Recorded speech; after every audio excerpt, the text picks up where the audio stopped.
Nessa aula de hoje a gente vai falar sobre algumas formas de construir matrizes e vetores, além do que a gente já tinha visto no momento anterior, de usar espaços ou ponto e vírgula para colocar na mesma linha ou quebrar de linha.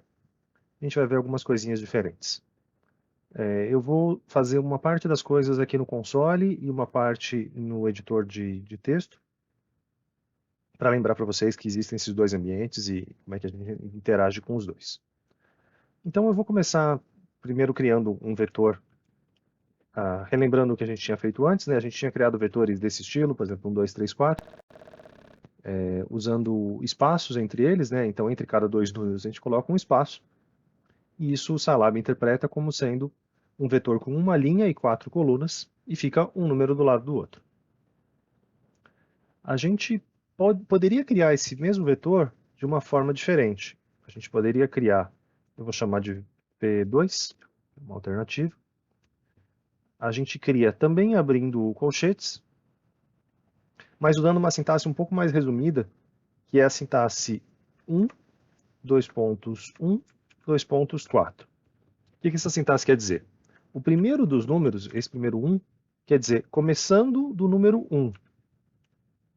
O segundo número quer dizer incrementando de 1 em 1, e o último quer dizer indo até 4. Então é início, meio e fim. Início, incremento e posição final. Se eu criar esse vetor esse V2 desse estilo, eu vou ter então o mesmo vetor definido anteriormente, mas com essa sintaxe diferente.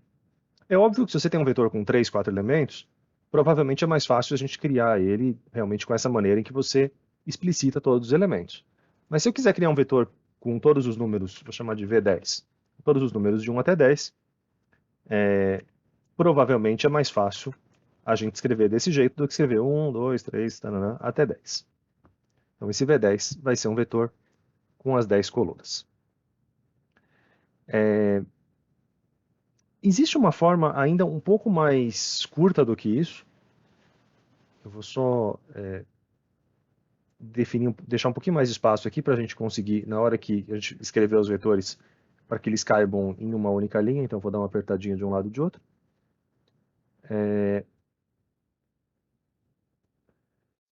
Existe uma forma alternativa. Então, esse V10 que a gente criou, eu vou usar a minha setinha para cima, relembrando para vocês que a setinha para cima volta aqui na nossa fila de histórico de comandos. Então, eu dei um toque na setinha para cima para voltar para o último comando. E aí eu vou editar essa linha que eu tinha escrito. Ao invés de escrever desse jeito, 1, 2 pontos, 1, 2 pontos, 10, se eu omitir esse 1 do meio, o que eu estou dizendo é comece em 1 e vá até 10. E quando a gente não fala qual é o incremento, fica subentendido que esse incremento é igual a 10. Então, essa anotação com dois pontos ela é útil para definir início e fim, e ela ainda pode ser mais útil se o nosso incremento for desse estilo, né, de 1 em 1. Ele já vai criar, então, só você falando o início e o fim. Lógico que o primeiro aqui não precisaria nem ser 1, né? Eu podia ter criado um vetor de 11 até 20, então também com 10 elementos, mas começando em 11, e indo até 20, de 1 em 1, é essa sintaxe com dois pontos. Eu vou criar um vetor B agora, dizendo 1, 2 pontos 2, 2 pontos 10. O que isso quer dizer? Comece em 1, incremente de 2 em 2 e vá até 10. Se vocês estiverem atentos, vocês perceberam que isso não faz muito sentido, né? Porque se a gente começou em 1 e a gente está indo de 2 em 2, a gente só vai ter números ímpares nesse vetor. Então, quando a gente manda calcular esse vetor, o que acontece é 1, 3, 5, 7 e 9. Não poderia ter o 11, porque o 11 é maior do que o 10, mas não tem o 10. Então, o cuidado que a gente tem que tomar quando a gente usa essa sintaxe com os dois pontos é de que o último número não necessariamente vai aparecer no vetor. Dependendo do jeito que você configurar a posição inicial ou o incremento, pode ser que esse último número seja diferente daquilo que você colocou como condição de parada. Então você coloca uma condição de parada que é vá até tal número, mas se realmente vai atingir aquele número ou não, depende dos demais. Tá? Então, sempre atento ao que você pretende fazer. Se vocês também estiverem atentos, vocês perceberam que todos os nossos vetores até agora sempre foram vetores com uma linha e diversas colunas. Foram vetores do tipo linha. Como é que eu poderia fazer esses vetores ficarem em pé, serem vetores do tipo coluna? Bom, existe um jeito simples, mas não eficiente, que seria a gente pegar, por exemplo, eu vou chamar de B em pé. Eu poderia escrever isso aqui como sendo 1, ponto e vírgula, 3, ponto e vírgula, 5, ponto e vírgula, 7, ponto e vírgula, 9.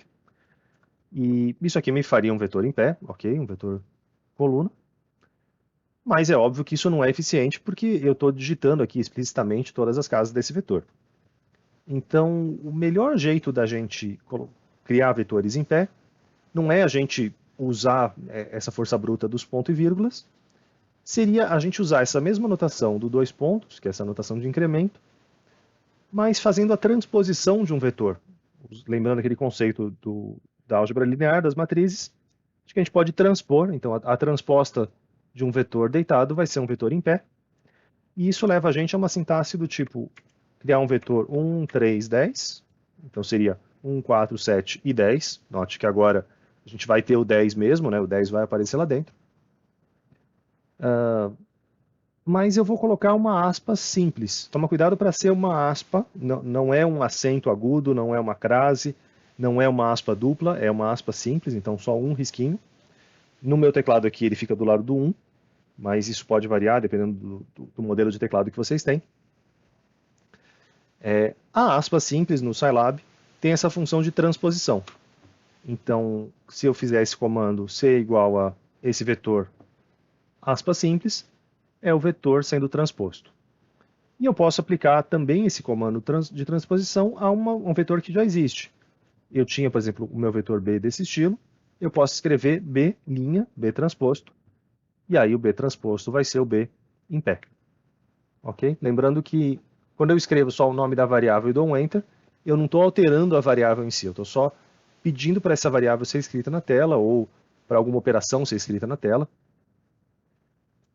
Mas o B continua sendo, o valor do meu B não foi mudado na memória e continua sendo uma linha e diversas colunas.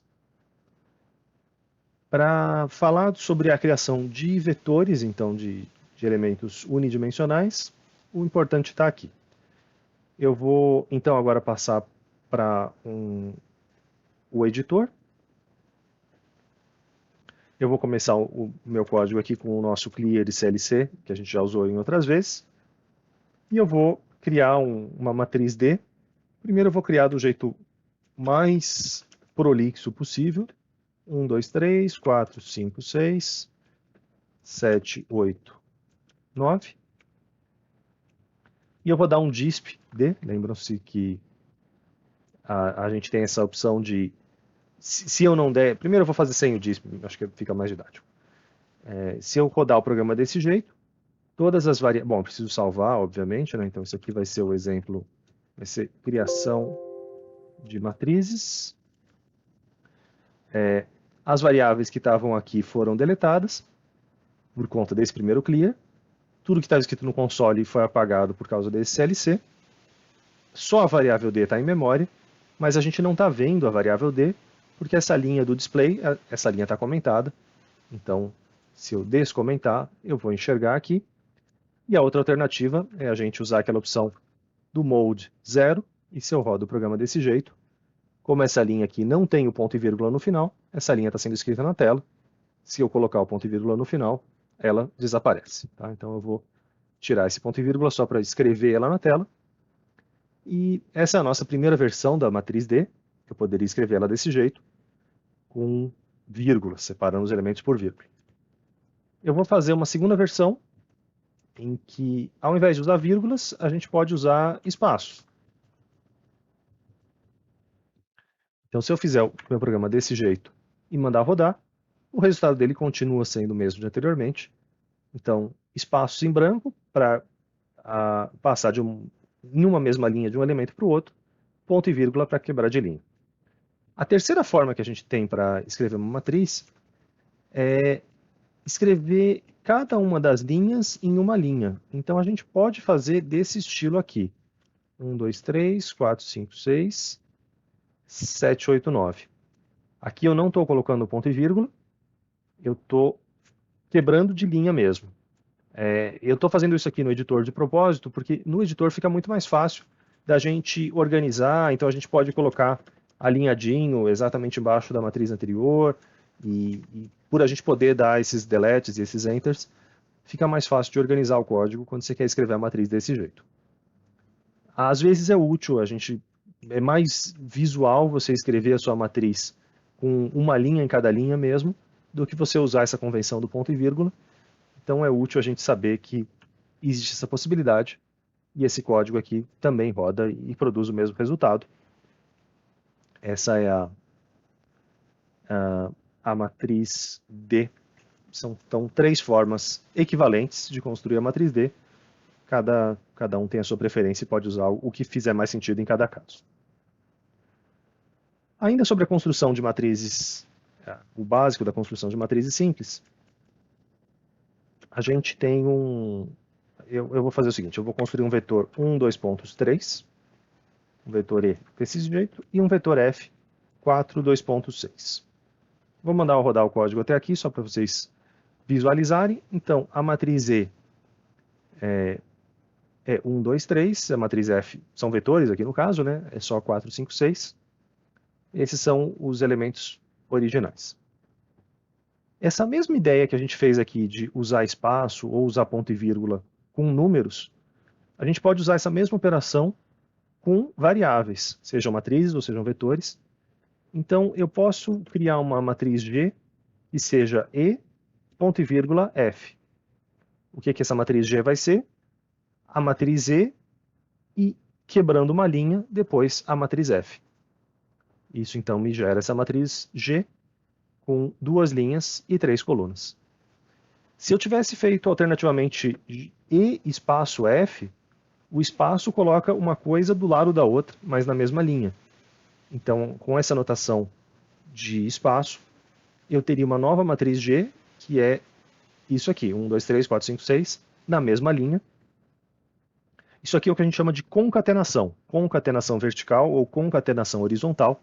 É esse processo de agrupar matrizes, agrupar variáveis, gerando novas variáveis. A gente tem que tomar um certo cuidado de que nem tudo a gente pode concatenar com tudo. Então, eu poderia ter concatenado, por exemplo, D, ponto e vírgula, E. Ou seja, coloca a matriz D e embaixo da matriz D coloca essa última linha correspondente à matriz E. Isso funciona. Funciona porque as dimensões são compatíveis para isso. O número de colunas da matriz E é o mesmo número de colunas da matriz D.